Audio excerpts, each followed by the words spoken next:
ये page volume 32 Shri Aurobindo का page 14, ये 6th chapter,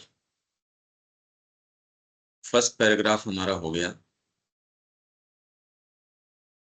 There are 3 ways of being of the mother, of which you can become aware when you enter into touch of oneness with the conscious force that upholds us and the universe. Transcendent, the original supreme Shakti, she stands above the worlds and links the creation to the ever unmanifest mystery of the supreme. इसकी हम बात कर रहे थे कि ever unmanifest जो mystery है supreme की, उसके साथ जो ट्रांसेंडेंट फॉर्म है माँ का, वो किस रूप से अबव द वर्ल्ड्स, वो वहां स्थित हैं जगत। और इनफैक्ट जगत और कुछ नहीं है, चेतना का निर्माण है। जिस तरीके की चेतना है वैसे जगत का निर्माण है, तो वो उसके ऊपर वो स्थित होती हैं और links the creation to the ever unmanifest. खाली अनमैनिफेस्ट नहीं, एवर अनमैनिफेस्ट। कितना भी उसको मैनिफेस्ट किया जाए वो हमेशा ही, भाई इसका कोई अंत नहीं है। भगवान की जिस तरीके की अभिव्यक्ति है उसका कोई अंत नहीं है। उनके जो लेटेंट कंटेंट्स हैं उनका अपने आप में कोई अंत नहीं है। इसलिए ever unmanifest mystery of the supreme, इसके साथ ट्रांसेंडेंट रूप के अंदर वो होती हैं। इसमें एक मैकेनिज्म इसको जोड़ने का, समय समय पे अवतारों का आना, जो एक ट्रांसेंडेंट का तत्व यहाँ लिया है, मां श्री अरविंद का आगमन। ये नहीं हो तो यूनिवर्सल कंडीशंस के अंदर जो चीजें होती हैं अपने आप में वो अनएंडिंग आपको प्रतीत हो सकती हैं। जगत में जिस तरीके की चीजें हैं वही कॉम्बिनेशंस हमेशा चलते रहें। आप एक भाषा के अंदर ही देखते हो कि छोटे छोटे कुछ चीजें हैं, ए बी सी डी, इसी से हमेशा भाषा बनाते रहो। नंबर्स का एक बेसिक सेट है, उससे आप पूरी मैथ्स बना लेते हैं। तो यहाँ तो इतनी सारी चीजें हैं, वो अनएंडिंग है, पर फिर भी है यूनिवर्सल इक्वेशन के अंदर ही। वो कितना भी कुछ भी कर लो, पर चेतना की एक स्थिति से ज्यादा वो क्या कर लेंगी ट्रांसेंडेंट के रूप में। ये एक नया तत्व। तो इसलिए मां श्री अरविंद का आगमन किस चीज को सिग्निफाई करता है? उनके बाहरी रूप से जितने भी कार्य हैं वो क्या सामान्य से हैं? उस तरीके से तो ये तो आप बड़े चमत्कारी लोग हैं और हैं, उनकी बात देखो तो वो सारे दिन चमत्कार कर रहे हैं।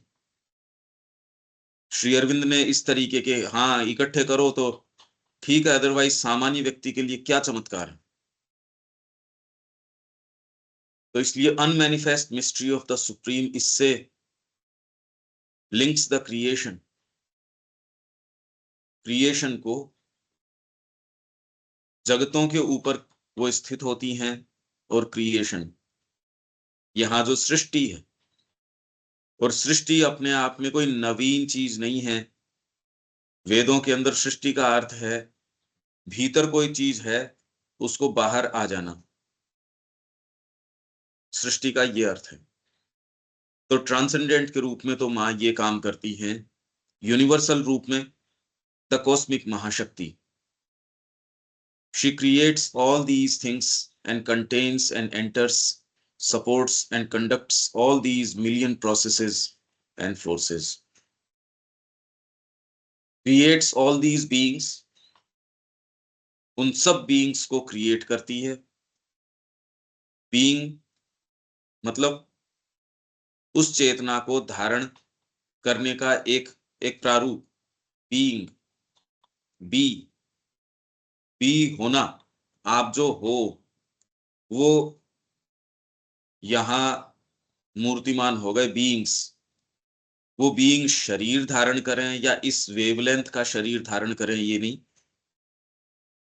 उसमें आपके अलग अलग बीइंग्स हो सकते हैं, चेतना के हर स्तर के ऊपर। पर आप अगर ये कहो कि यूनिवर्सल इस टेरेस्ट्रियल नेचर के अंदर, और जो she creates all these beings and contains and enters, अपने अंदर धारण रखती है और स्वयं उनमें प्रवेश कर जाती है। जैसे गीता उदाहरण देती है कि आकाश है, आकाश के अंदर घड़ा, घड़े के अंदर भी आकाश है। पर ये सारे घड़ों को भी मिलाओ और उनके सबके आकाश तत्व को जोड़ो, तो भी ये दोनों तत्व बिल्कुल अलग अलग हैं। इसलिए गीता के अंदर भगवान क्या कह रहे हैं, मैं ये बन भी जाता हूं, मैं इनमें कंटेंट हूं, होके भी मैं ये नहीं बन जाता। तो इसलिए ये कंटेन करती है और एंटर कर जाती है। ये सारे बीइंग्स को ये कंटेन करती है, बीइंग्स को और मिलियन प्रोसेसेस और फोर्सेस को। contains and enters, supports and conducts all these million processes and forces। यहाँ जो असंख्यों प्रोसेसेस चल रही हैं और जो फोर्सेस कार्य कर रही हैं, उन सारों को कंटेन माँ करती है यूनिवर्सल अपने स्वरूप में, और उनमें प्रवेश करती है। क्योंकि कंटेन करना एक चीज है, यदि प्रवेश न करे तो एनिमेट कौन करे उनको, चलाए कौन? तो एनिमेट कैसे करती है, एंटर कैसे करती है? यदि मनुष्य की भी बात करो तो अंतरात्मा के रूप में उसके अंदर प्रवेश करती है, विराजमान हो जाती है। अगर ये चली जाए, अगर ब्रेन काम नहीं करे तो और प्रोसेसेस काम नहीं करें। वाइटल अगर प्राण छोड़ के चले जाए तो शरीर नहीं रहेगा, मन छोड़ के चले जाए तो प्राण नहीं काम करेगा। उससे पीछे भी तो कोई चीज होती होगी, जो चीज आपको धारण रखती है, जो इस पर्सनैलिटी को आधार प्रदान करती है। तो ये कंटेन करती है और एंटर कर जाती है। ये मैंने बताया किस रूप में।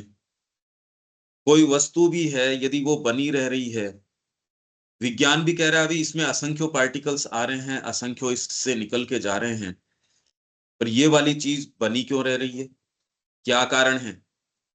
नहीं तो नेक्स्ट मोमेंट वो ही चीज बनी रहे, इसका कोई कारण नहीं है।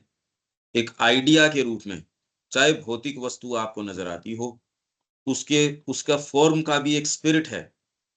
चाहे एक पुस्तक है, चाहे कोई कुछ भी, कोई पत्थर है, टेबल है, पेड़ है, ये है, वो है, उसके पीछे उसका एक आइडिया जो उस फॉर्म को सस्टेन करता है। तो ये बात इजिप्शियंस को इस चीज का रहस्य कि भाई फॉर्म जो है उसका एक अपना सत्य है।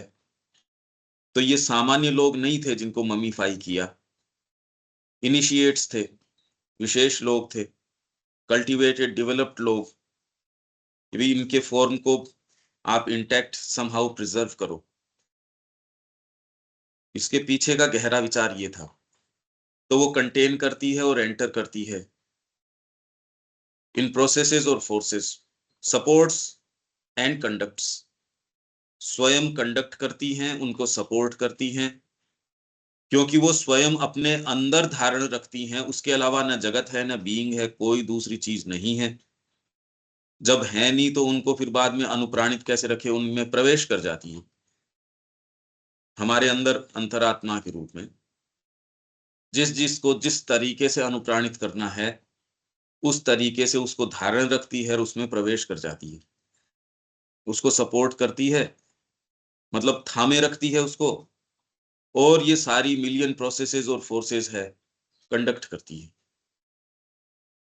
तो परात्परा जगदम्बा है, उस रूप में तो एवर अनमैनिफेस्ट मिस्ट्री है, क्रिएशन के अंदर वो लाती रहती है। यूनिवर्सल के अंदर इन सारी प्रोसेसेस को तो कहने का मतलब माँ अपने ही बीइंग के अंदर ये तीन स्वरूप, परात्पर के रूप में, फिर यूनिवर्सल के अंदर ये सारा काम स्वयं ही करती हैं, और जो नए तत्व की आवश्यकता होती है उसका प्रवेश करवा देती हैं। फिर इंडिविजुअल के रूप में she embodies the power of these two vaster ways of her existence. अपनी ही एग्जिस्टेंस के ये जो दो वास्टर वेज हैं, यूनिवर्सल और ट्रांसेंडेंट, इनको embodies the power of these two, इन दो की शक्ति को मूर्तिमान करती है यहाँ। इसलिए व्यक्ति इनसे जुड़ के, आप यूनिवर्स से और ट्रांसेंडेंटल जो जो रियलिटी है, इन दोनों से परे हो, इससे वास्टर हो। हर व्यक्ति अपने आप के अंदर वो चीज कंटेन करता है। तो सावित्री ने कहा, लिख दिया होगा, मेरे विधाता ने जो लिख रखा है मेरे को फर्क नहीं पड़ता, मेरी विल ग्रेटर है इस बात से। ये एक जो विशेष तत्व है इससे पहले नहीं आया। श्री अरविंद ने ये जो तत्व लाके हमारे सामने कि आपके अंदर एक ऐसा विशेष एक एलिमेंट है, इससे पहले ये बात नहीं आ रही है। इससे पहले तो हाँ जी ये लिख रखा है विधाता ने, ये इस तरीके से चलेगा, मोक्ष करके चले जाओ यहां से। पर इसको सारे को इक्वेशन को चेंज किया जा सकता है।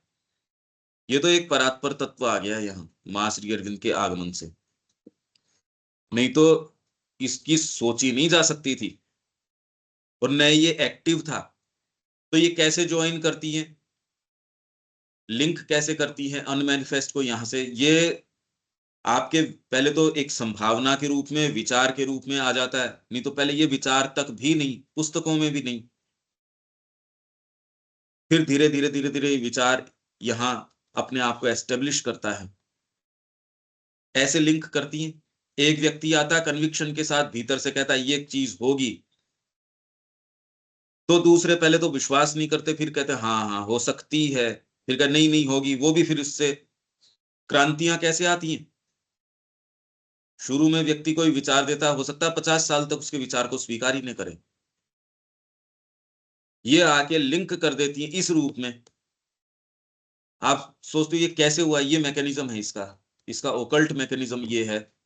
जो चीजें पहले कभी कल्पना में नहीं आ सकती थी वो संभावना में आ जाती हैं और एक्चुएशन के अंदर आ जाती हैं, क्योंकि हमारे अंदर इंडिविजुअल के रूप में ये विराजमान है। She embodies the power of these two vaster ways of her existence, makes them living and near to us, and mediates between the human personality and the divine nature.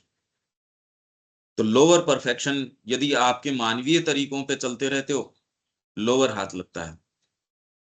ये जब मीडिएशन करने के लिए जगदम्बा विराजमान है भीतर, तो हमारे पास यूनिवर्सल और ट्रांसेंडेंटल, इन दोनों से बड़ा एक सत्य विराजमान है। ये एक समझने की बात है। ये तीनों रूपों में कर तो मां ही काम रही है, और जैसे ही व्यक्ति इनके प्रति अपने आप को खोलता है, अब कहाँ नियम गए।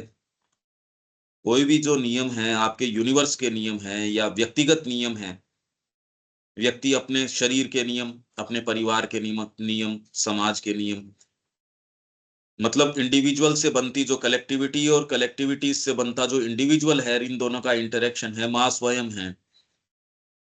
तो नियम या कानून या विधान तो इनकी मर्जी क्या है उस हिसाब से है, इंडिपेंडेंट अपने आप में कुछ नहीं है। अब यहाँ कोई लाइन या कोई कोई शब्द है क्या देविका जी? ये तो पूरा मैकेनिज्म, कितनी गंभीर बात यहाँ ये बता रहे हैं। हाँ जी, टाइम तो क्लियर है। हालांकि इसमें बहुत इन्वॉल्व प्रोसेसेस हैं, वो जो हैं वो तो हैं, पर इन शब्दों में इतनी बात जरूर कही जा सकती है।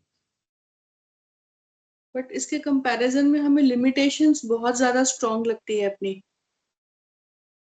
इसीलिए आनंद इतना आपका इंतजार कर रहा है। आनंद भी तो उतना ही इंतजार कर रहा है आपका। आप एक चीज का चयन करो और वो पाओ, विश्वास कीजिए और इसको हस्तगत कीजिए। पर इसमें 3 प्रहरी लगा रखे हैं, भगवान के ही हैं वो नेचर के रूप में। तो 3 कौन से हैं? फियर, डिस्ट्रस्ट और स्केप्टिसिज्म है लगता है। और डिस्ट्रस्ट पता नहीं विश्वास योग्य है भी या नहीं, स्केप्टिसिज्म जबकि लोगों ने अपना जो जीवन दिया है इसके पीछे, उन्होंने अपनी बातें रख की, उन्होंने दर्ज करी है भी ये इतना आनंददायी चीज है, पर अब दूसरों के लिए है, मेरे लिए होगा या नहीं होगा? ये जगत तो चलो टच हो रहा है, माँ के भरोसे ये अपन उछाल के फेंक देंगे, कल को ये नहीं करे तो? भाई डीप डाउन जो है आदमी फेंकता है उछाल के, ये तो उठ उठ के आती ही हैं। गुरु मेरा लाभ नहीं उठा ले तो? ये एक डीप डाउन व्यक्ति के, स्पिरिचुअल व्यक्ति को पूछो, उसके डीप डाउन ये रहती है, रे मेरा फायदा उठा लेंगे ये, मेरा मेरा कुछ हो भी रहा है या नहीं, मेरी आध्यात्मिक प्रगति हो रही है या नहीं। भाई जो व्यक्ति गंभीरता से काम कर रहा है, क्या उसके ये विचार नहीं उठना चाहिए? क्या मेरा आध्यात्मिक कुछ कुछ ऊपर डेवलपमेंट हो रहा है या नहीं हो रहा है, या मैं कुछ कर भी रहा हूं? ये कैसे हो सकता है ये विचार नहीं उठे? आइदर तो व्यक्ति एकदम जो है अंधकार में है, उसको फर्क ही नहीं पड़ रहा कि वो प्रगति कर रहा है या नहीं कर रहा। पर जो आदमी मेहनत कर रहा है, क्या वो पलट के ये नहीं देखेगा कि मैं उन्नति कर रहा हूं या नहीं कर रहा हूं? तो इसके बीच में बड़ी फाइन लाइन है। योग के पत्र भी पढ़ोगे तो उसको ट्रांसलेट या इंटरप्रेट किस तरीके से करोगे, ये ईगोइस्टिक चेतना को पता नहीं।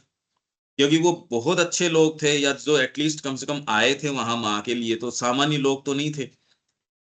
प्रकृति जब आके अपनी बातें कहती है, वो किस तरीके से कहती है, व्यक्ति को तो वो सच्ची लगी रही थी, और श्री अरविंद उनको उत्तर दे ही रहे थे। तो आप कह रहे हो बड़ी मुश्किल है, बात तो ठीक ही है, पर उतना ही हमारे लिए इंतजार भी तो चल रहा है किन्हीं चीजों का। भाई कोई व्यक्ति कहे भाई हर बार आप तो कितनी मेहनत करते हैं मैथमेटिक्स के अंदर, और फिर वो और मुश्किल हो जाती है, फायदा क्या हुआ इसका? तीसरी क्लास की मैथ्स को पार करके गए, चौथी उससे भी और मुश्किल आ गई।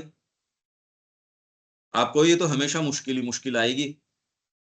तो अगर इस दृष्टिकोण से देखो तो दूसरा कहते पढ़ाई तो बिल्कुल निरर्थक चीज है, ये तो मुश्किल ही मुश्किल बनती जाती है। एक लेवल पार करते हो और आगे वाली मुश्किल भी कोई उसी के तरीके की मुश्किल नहीं है, उसका नेचर भी चेंज हो जाता है।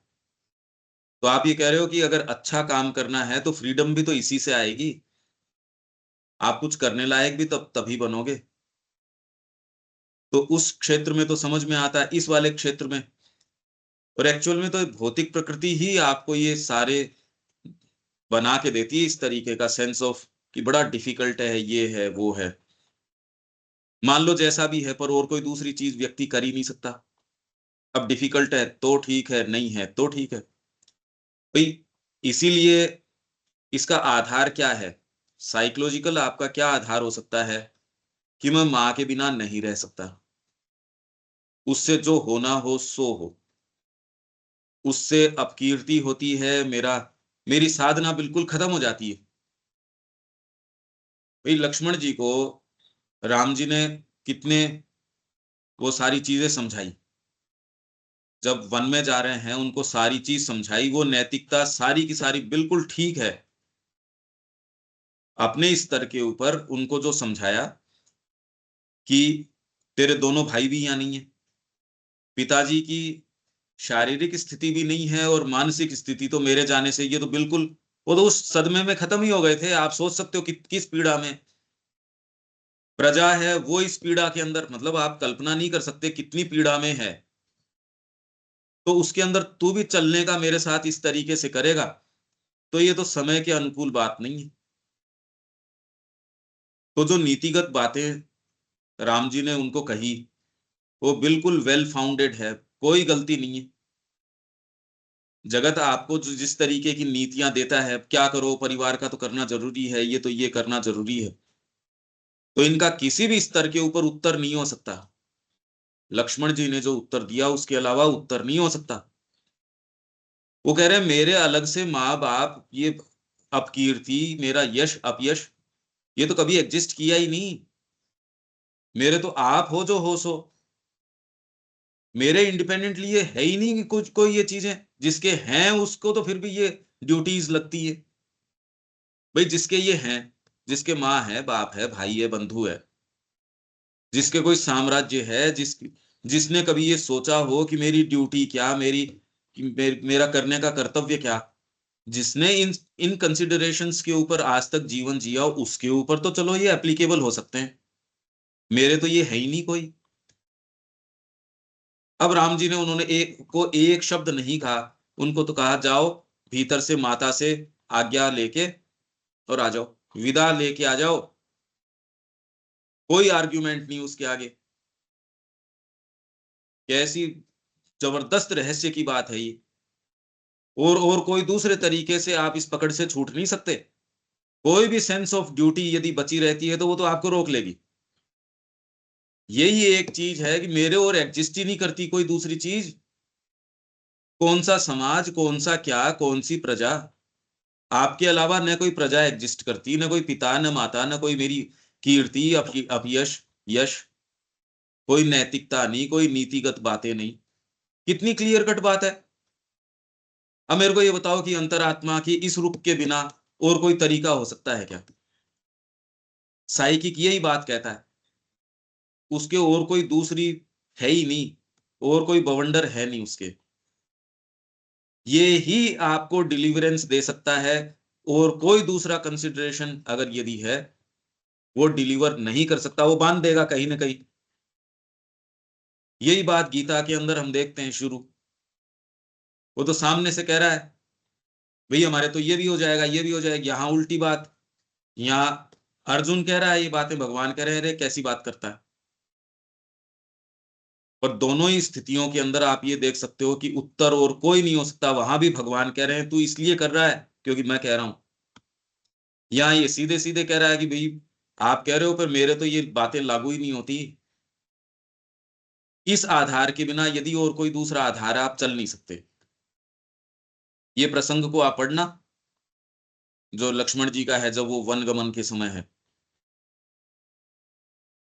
इस एटीट्यूड के बिना और कोई दूसरा एटीट्यूड आपको इससे डिलीवर नहीं कर सकता, आपको मुक्त नहीं कर सकता। ये मनोभाव। भाई और एंटर कैसे करें? आपका तो प्रश्न ये है कि कैसे एंट्री, और कोई दूसरी चीज तो रोक लेगी आपको। तो आप ऑलरेडी मान के बैठे ही हो तो वो तो रोक ही लेगी। जिस भी चीज की आपकी ड्यूटी बची रह जा रही है वो ड्यूटी तो रोक लेगी। आज ये सेंस ऑफ ड्यूटी है। अगर ड्यूटी शब्द से आप रुक सकते हो तो आज इससे रुक जाओगे, कल उस वाली से रुक जाओगे। ये जब आते ही तुरंत कहते हो माँ के अलावा न मेरे कोई ड्यूटी, न परिवार, न कोई और मेरे है ही नहीं। मेरी सारी चीज तो आप में केंद्रित है माँ। आपके अलावा और कोई एग्जिस्ट करता कहाँ है?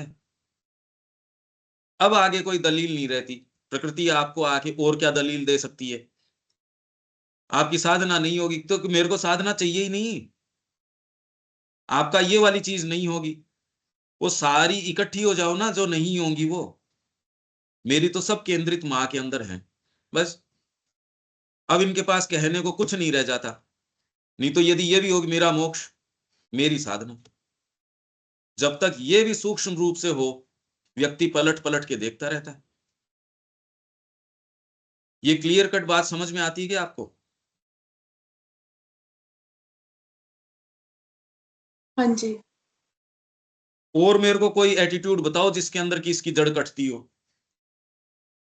और कोई पॉसिबल एटीट्यूड हो सकता है क्या?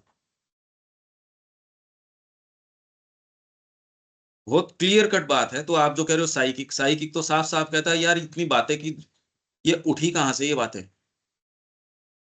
मेरे तो कुछ है सो माई है बस। ये जगत प्रलय हो जाओ मेरी तरफ से, मेरे को क्या आफत आ रही है ऐसी? भारतीय संस्कृति का महानता, ये भी मेरे को अलग से नहीं जरूरत है। ये तो हमारे गुरु ने इतनी बातें करी इनकी, इसलिए हमारा प्रसंग है बस इससे। अपने आप में सुप्रामेंटल की भी क्या आफत आ रही है ऐसी, मेरे को ये बताओ। हम सारे मिलके भी उसको मजबूर कर देंगे क्या सुप्रामेंटल को? इसलिए ये क्लैरिटी, एक बेसिक रियलिटी चेक या एक कॉमन सेंस हमको चाहिए। अनन्यता माँ के प्रति, वो इसलिए क्योंकि और कोई दूसरी चीज एग्जिस्ट ही नहीं करती। और यहां ये साफ साफ कह रहे हैं, इस तीन रुख के अंदर माँ है, ट्रांसेंडेंट, यूनिवर्सल और इंडिविजुअल। ठीक है विवेक, कोई बात इसके अंदर? नहीं भैया, क्लियर है। इस एटीट्यूड के बिना जीवन में भी और कैसे चल सकते हो? मेरे ख्याल से तो इस एटीट्यूड के बिना तो और कोई रास्ता है नहीं, क्योंकि और चीजें तो आके कोशिश करेंगी।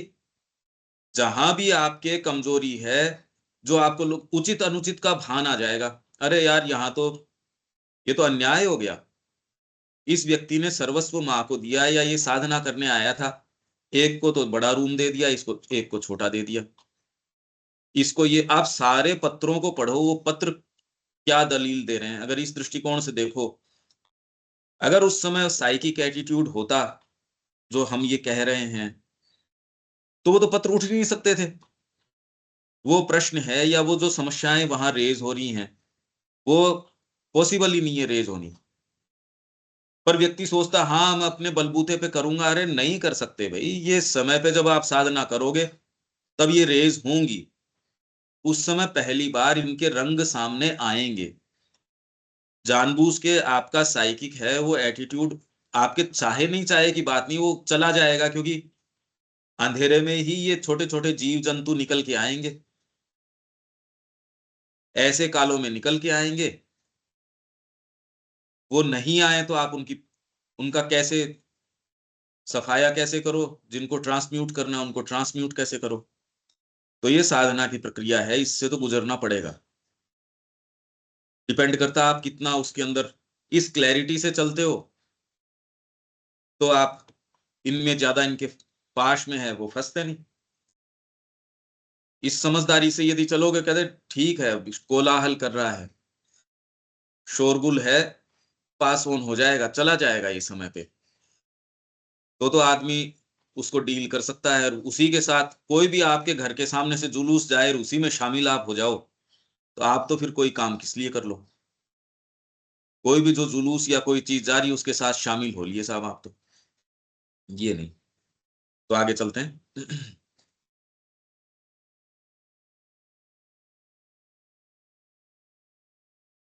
इसमें अब ये देखो क्या कह रहे हैं।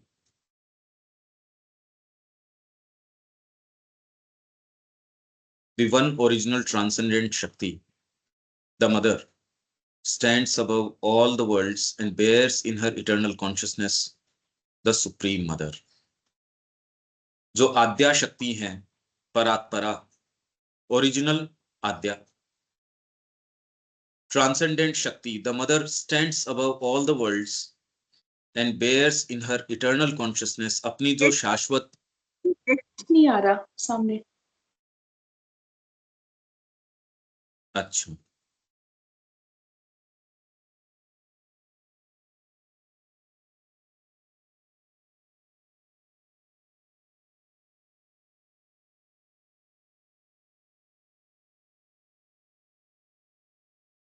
अब आता है। हाँ जी। The one original transcendent Shakti, the mother, stands above all the worlds and bears in her eternal consciousness the supreme divine। अपनी शाश्वत चेतना के अंदर जो सुप्रीम, परमोच्च भगवान जो हैं सुप्रीम, उनको धारण रखती हैं। ये उनकी चित शक्ति हैं, क्योंकि सुप्रीम के कंटेंट्स माँ के बिना सामने नहीं आ सकते। जैसे श्री अरबिंदो की पुस्तक है, उसी से उनके बीइंग के अंदर प्रवेश, या डायरेक्टली आप और कैसे प्रवेश कर सकते हो। कोई व्यक्ति में कितनी गंभीरता है, कितनी गहराई है, ये उसकी अभिव्यक्ति से, वो संगीत में कितनी अभिव्यक्ति करता है, उससे फिर आपको एक विंडो मिलती है उसके बीइंग में, अच्छा ये वाली बात भी है। कोई व्यक्ति एक बार भी बहुत अच्छा व्याख्यान देता है तो आप समझ जाते हो अरे भाई ये तो गहरा आदमी है। तो सुप्रीम के जो कंटेंट्स हैं, यदि माँ सामने नहीं लेके आए, तो वो अपने आप में अनमैनिफेस्ट मिस्ट्री के अंदर रहते हैं।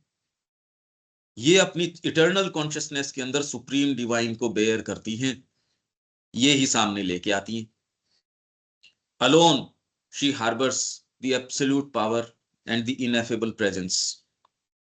जो अवर्णनीय, जो अकथनीय, जिसको कहा नहीं जा सकता, वो जो उपस्थिति है भगवान की और एब्सोल्यूट पावर, ये अपने अंदर धारण रखती हैं, हार्बर्स, कंटेनिंग और calling the truths that have to be manifested.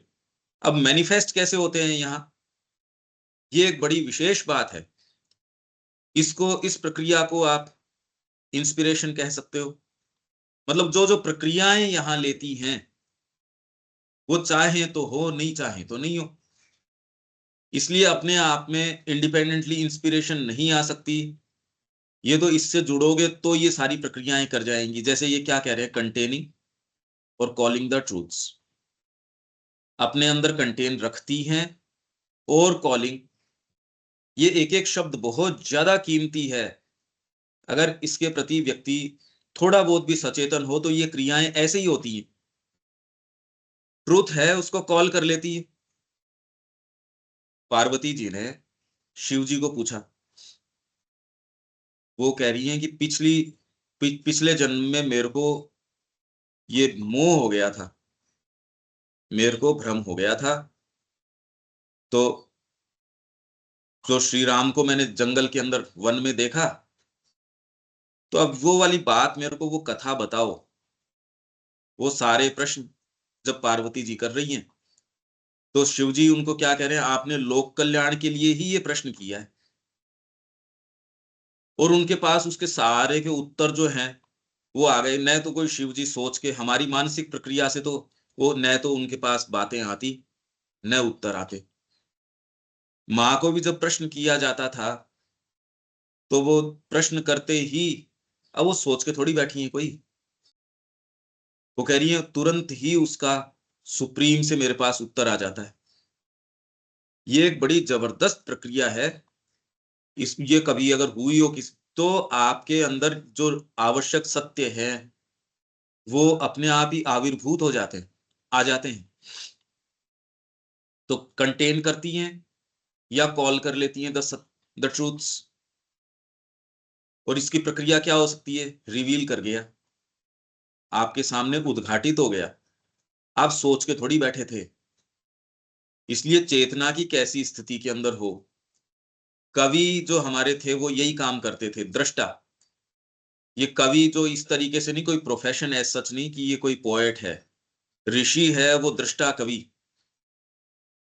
वो सत्यों को सामने लेके आ रहा है। उसके बीइंग में वो प्योरिटी है कि इंस्पिरेशन के रूप में, रेवलेशन के रूप में, इंट्यूशन के रूप में, हर प्रक्रियाओं के रूप में सत्य उसके सामने, जब जो जहां जैसे जितना जिसके लिए जो आवश्यक है। इसलिए उनकी प्रेजेंस के अंदर कोई चीज गड़बड़ हो कैसे सकती है, ये बताओ। वो जो बात कहेगा उस समय विशेष के लिए आपका जो जो आंतरिक सत्य है, वो वाली बात कहेगा, जो आपको खुद को ही नहीं पता। माँ से जब आप पूछोगे कि माँ मेरे लिए क्या उचित है, व्यक्ति को स्वयं को भी पता नहीं होगा, माँ कह देंगी ये चीज, ये वाली बात तेरे लिए समुचित है, ये कर ले। तो जब ऋषि की उपस्थिति वहां है, कोई चीज गलत हो ही कैसे सकती है। क्यों, वो कॉल कर लेंगे सत्य को। सत्य क्या है, अब श्री अरबिंदो ने जो सावित्री यहाँ यहाँ रची है, ये देख के कृष्ण प्रेम क्या कहते हैं, let us salute the dawn. आओ हम उषा को नमस्कार करें, सैल्यूट करें इसको। अरे उषा आ गई यहाँ, तो कॉल कर लिया सत्य को। उषा मतलब सत्य का आविर्भाव। श्री अरबिंदो ने पूरा का पूरा ये सारा काम कर दिया। तो ये किस तरीके से होता है, ऐसे होता है। आप अपनी बीइंग की गहराई में जाते हो, तो माँ की क्रिया इस रूप से आपके माध्यम से कार्य करना शुरू कर देगी। अभी हमारे लिए खाली एक विचारात्मक चीज है कि अच्छा ऐसा होता है।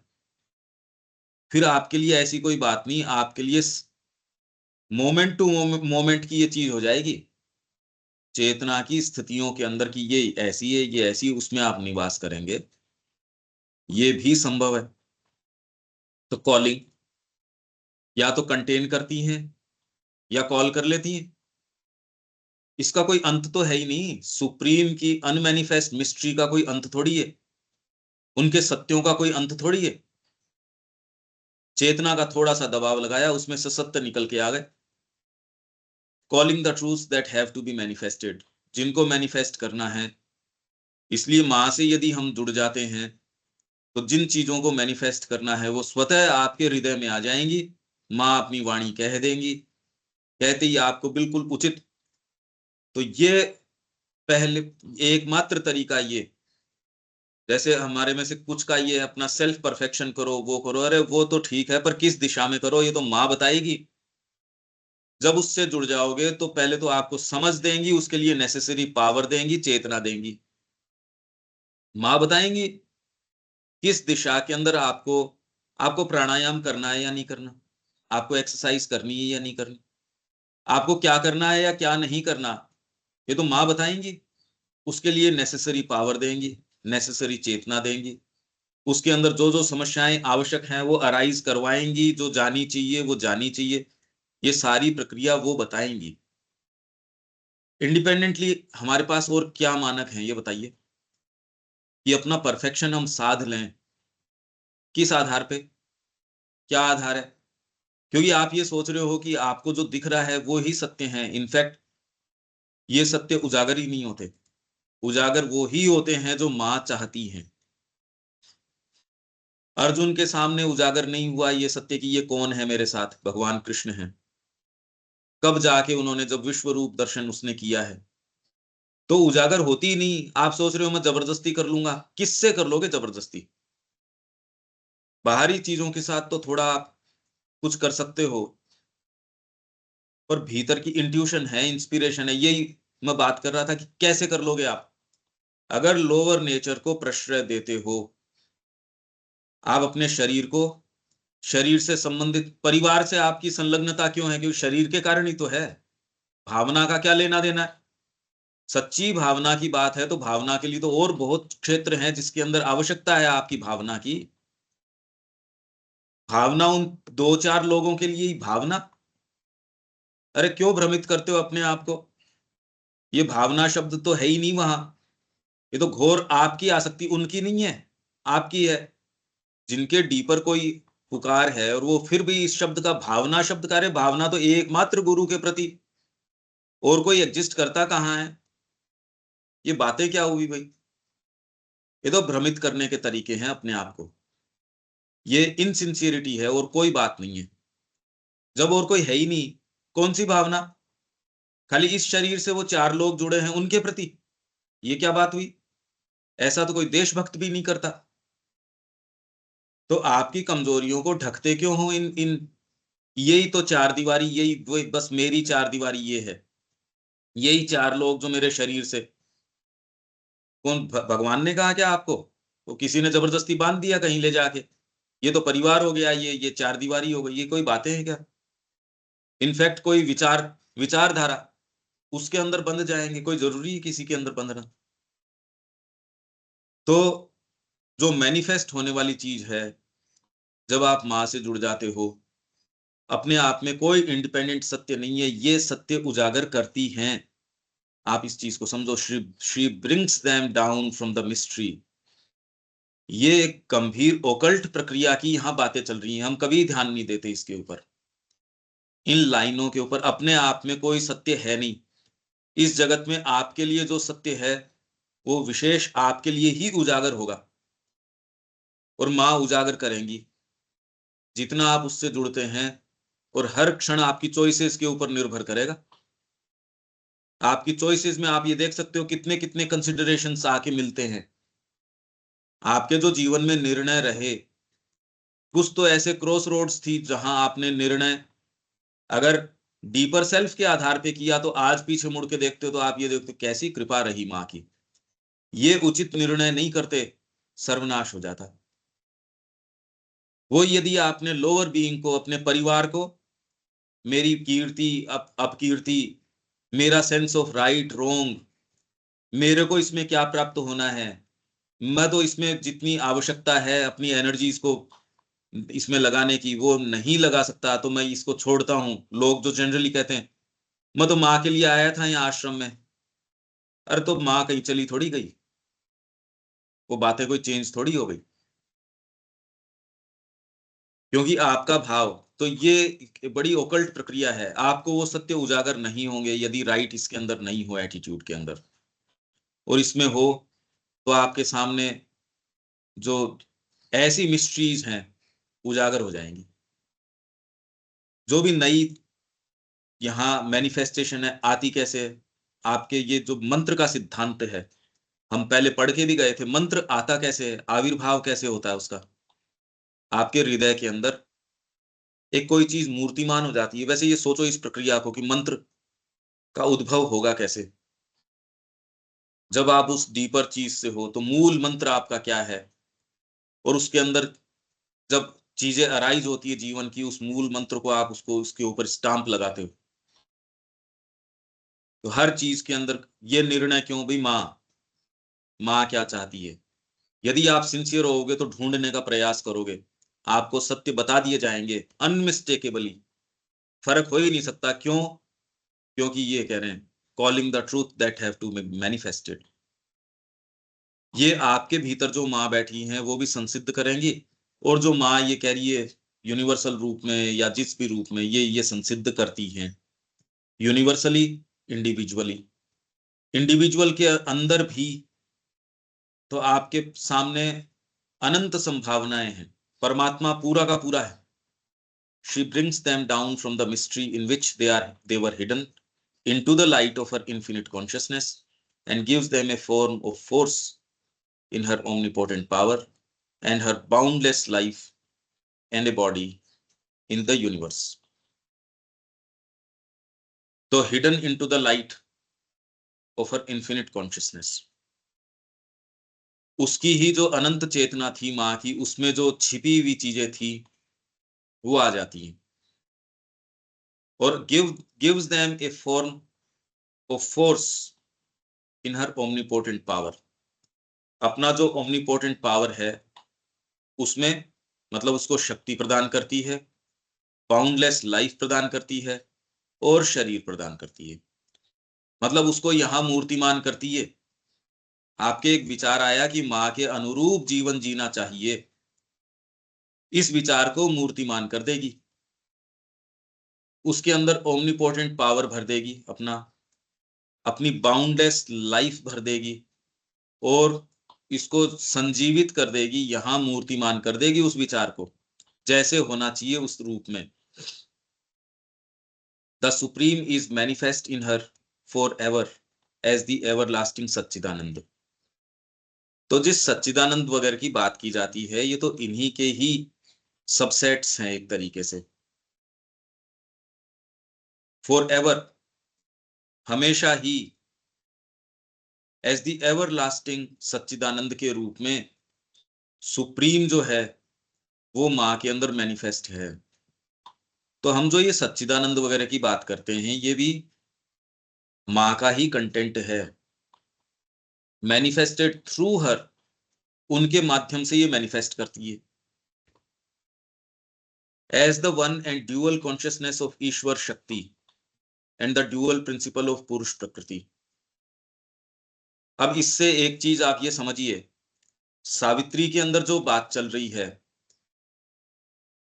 कि play of he and she, कुछ लोग उसको पुरुष और प्रकृति की क्रिया बताते हैं, पर यहां ये साफ साफ चीज आ गई है कि माँ के अंदर जो सुप्रीम है उसकी सारी मिस्ट्री, यहाँ क्या कह रहे हैं ये, इटर्नल की जो कॉन्शियसनेस है, द सुप्रीम डिवाइन, वो अपने अंदर बेयर करती हैं माँ। तो जो माँ है वो तो परमात्मा से, इटर्नल अपनी कॉन्शियस इन सारों से परे है, वो ही है जो है सो। आपका सुप्रीम डिवाइन या ये कुछ भी अलग नहीं है।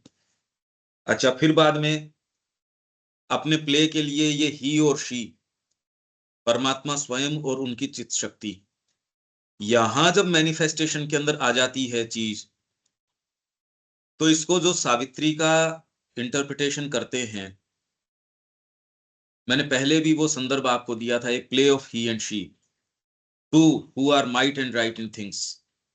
ये लाइन आती है, लोग उसको इंटरप्रेट क्या करते हैं, ये पुरुष और प्रकृति का है। पुरुष और प्रकृति का होता तो वो तो इस स्कीम के अंदर है, पुरुष और प्रकृति का खेल तो इस स्कीम से परे। सब जगह आप पुरुष और प्रकृति को कैसे स्थापित कर देंगे? अब यहां ये साफ कह रहे हैं, ये देखो आप, the supreme is manifest in her for ever. Supreme जो है उनमें मूर्तिमान है, किस रूप में? As the everlasting Sachchidananda. Sachchidananda के अंदर manifested through her in the worlds, और सच्चिदानंद के माध्यम से जो जगत आएंगे, सच्चिदानंद का सारा प्रारूप जो डिवाइन माइंड के रूप में आ जाता है सुप्रामेंटल। सच्चिदानंद तो एक ऐसा है जहां अनिकेत, इसको बोलते हैं अनिकेत, जहां कोई निकेत नहीं, कोई धाम नहीं, कोई एक पर्टिकुलर फोकल पॉइंट नहीं, वो सच्चिदानंद। उसका सारा का सारा जब मैनिफेस्टेशन की ओर प्रारूप है तो डिवाइन माइंड के रूप में सुप्रामेंटल, उसमें सारा प्रारूप इसका है, पर कौन से वाले को वो मैनिफेस्ट करना चाहता है, किस तरीके से चाहता है, उसमें कोई खंड नहीं है, कोई भेद नहीं है। ये अपना प्रारूप फिर बाद में धीरे धीरे ओवर माइंड को देता है, वहां खंड खंड हो जाता है, पर वो खंड एक दूसरे को के ओपोजिशन में नहीं है, फिर माइंड के ऊपर आता है। माइंड और उसको खंड खंड करके एक को दूसरे के विपरीत खड़ा कर देता है। तो इस स्कीम के अंदर जिसमें हम हैं, उस everlasting Sachchidananda manifested through her in the worlds, जगतों के अंदर उनके माध्यम से, मां के माध्यम से, as the one and dual consciousness of Ishwar Shakti, मां के माध्यम से अब ड्यूअल प्रिंसिपल के रूप में, वन एंड ड्यूअल कॉन्शियसनेस, ईश्वर और शक्ति, ड्यूअल प्रिंसिपल ऑफ पुरुष और प्रकृति, embodied by her in the worlds and the planes and the gods and their energies, and figured because of her as all that is in the known worlds and in unknown others. Gods, ये जो God's की बात कर रहे हैं, पहले तो जगत का निर्माण, इनफैक्ट जगत का निर्माण या कोई भी प्लेन्स मतलब स्तर, किसी एक प्लेन के ऊपर जगत हो सकते हैं और जगतों में प्लेन हो सकते हैं।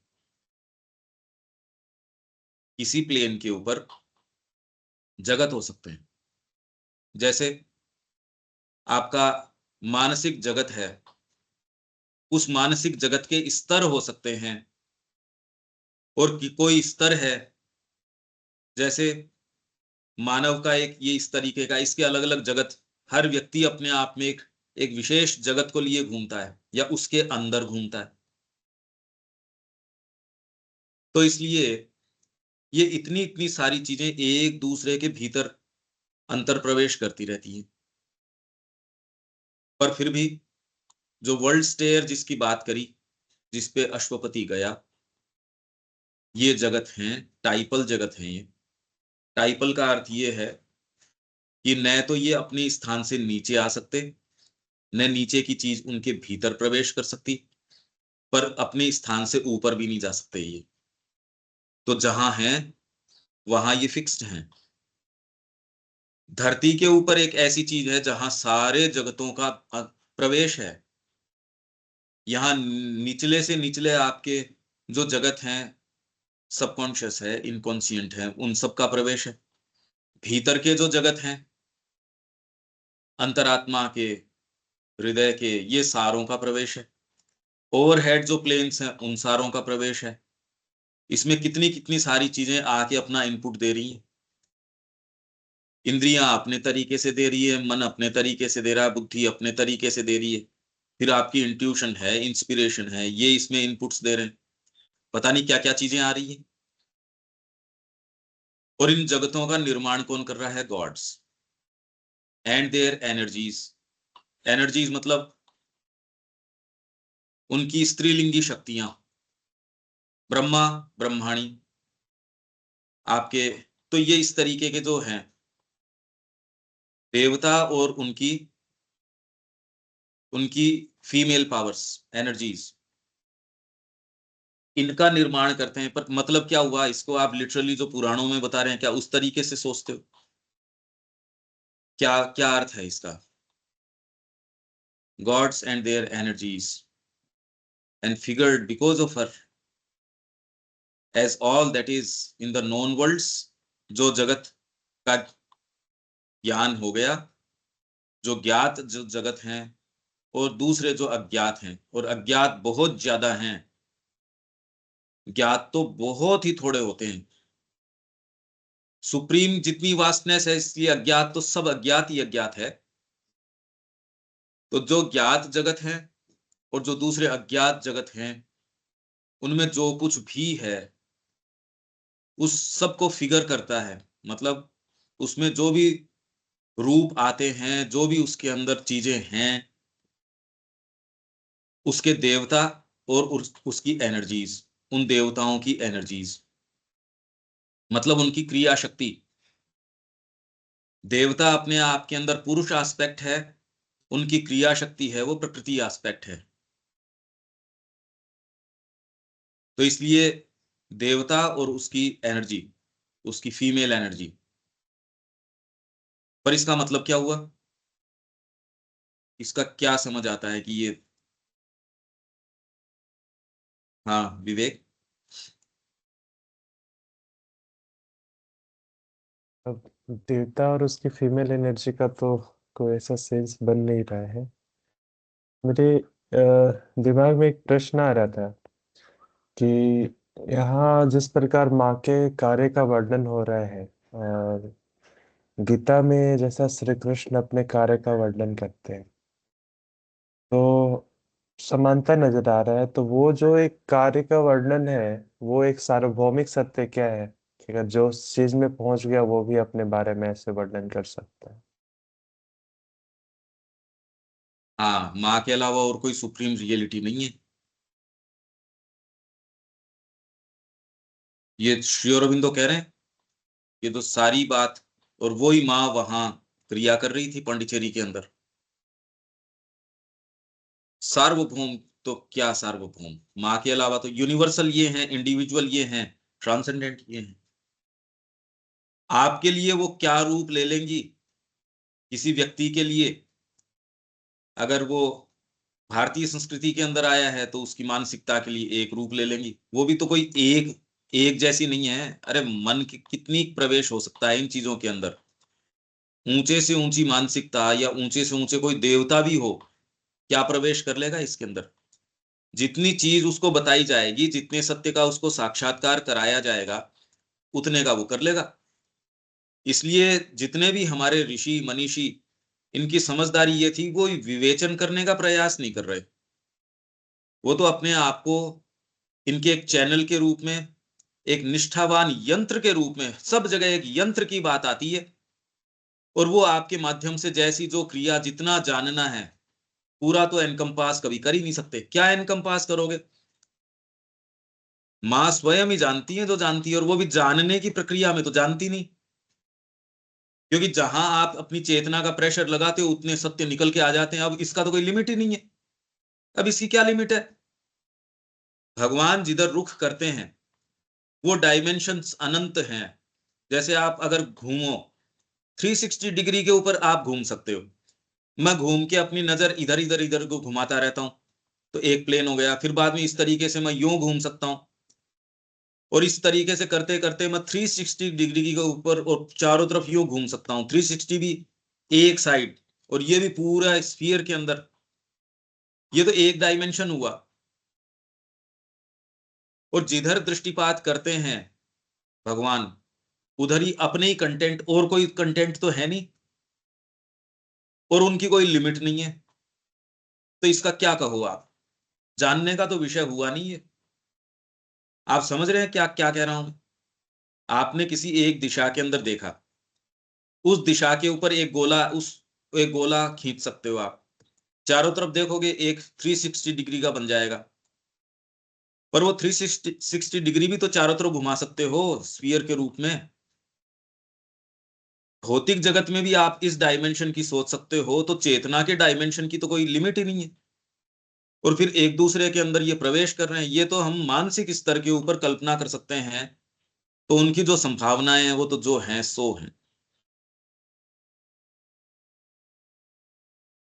तो इसका कुछ कहा नहीं जा सकता कुछ भी। अपन तो बात ये देवता वाली बात की कर रहे थे, ये बड़ी विशेष बात है।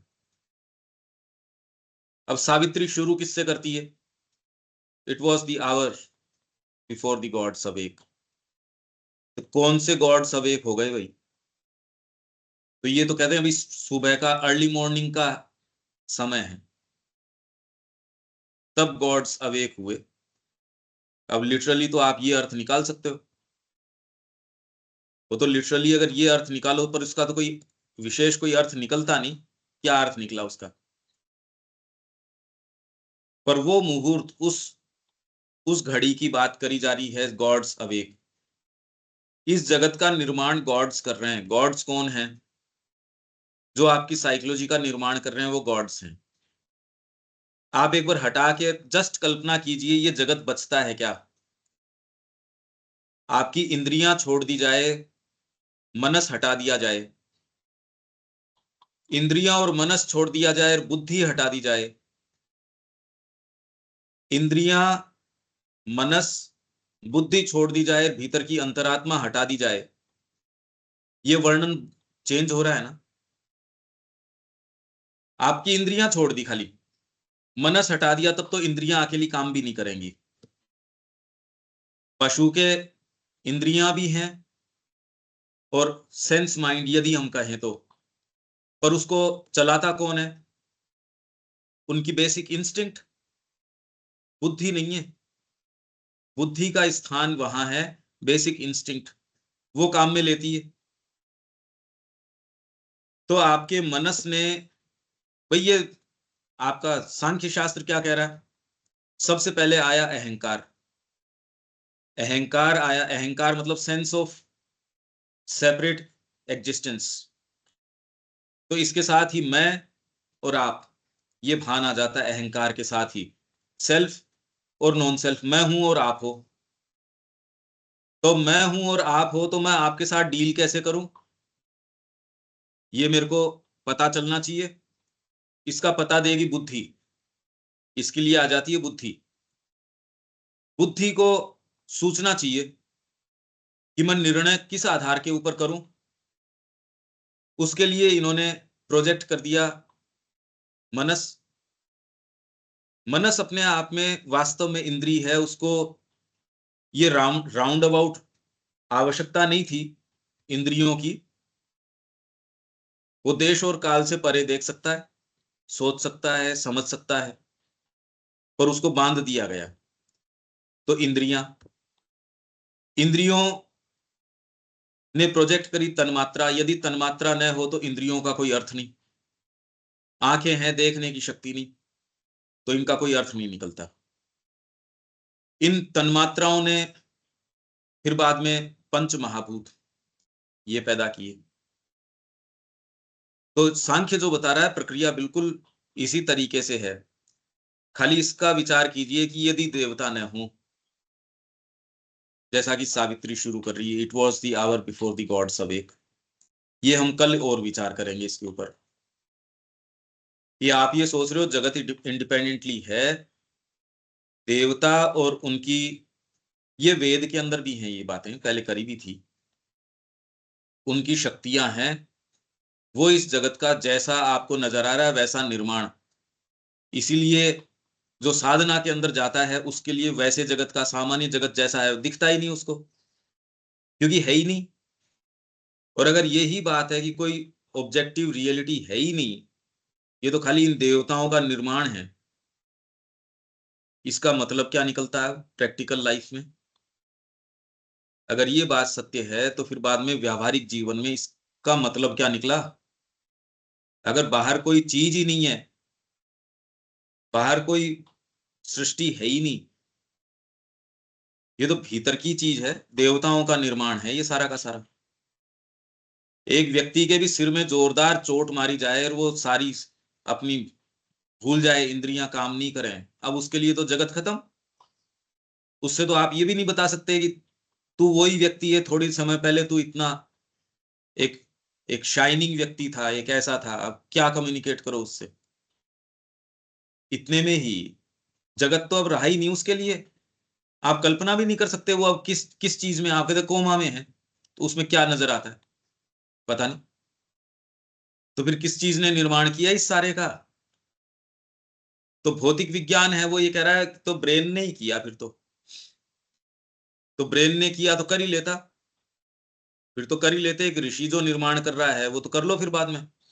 पूरी पश्चिम की संस्कृति मिलके एक मीराबाई पैदा कर दो अगर तुम्हारे बस की है तो। ये विवेचन धीरे धीरे धीरे कितनी गांठें हैं, कितनी चीजें वो खोल देता है हमारी।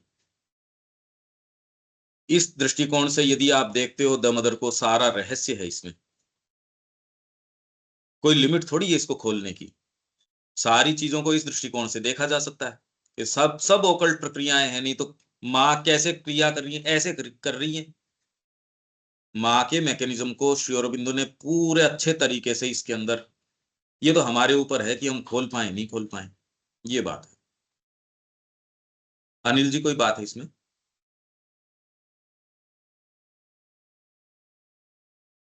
नहीं नहीं, ठीक बात है, समझ में आ रहा है सब। मतलब अल्टीमेटली चीज वही है जो अपन रोज कह रहे हैं।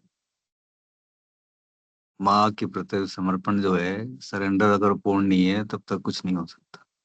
क्योंकि वही है, एग्जिस्ट वही करती हाँ, हैं और आप भी वही हो। अपने प्रयास से कुछ नहीं होने वाला। प्रयास वही करवाएंगी, धीरे धीरे हाँ, प्रयास भी वो वही तो आपका, करवाएंगी। हाँ वो चेंज हो जाएगा ना आपका, मतलब डायरेक्शन ही बदल जाएगा। तो इस रूप में अगर एक एक शब्द को खोला जाए तो इसमें सारी चीज गर्भित है, एक तरीके से सब है इसके बिल्कुल। अंदर। तो कल दोबारा लेंगे इसको। ये बहुत ही इन्वॉल्व और इंटरेस्टिंग है अगर इस हाँ दृष्टिकोण से, नहीं तो हम पढ़ते जरूर हैं, ध्यान नहीं हाँ, देते नहीं, उतना। बहुत डीप है, बहुत।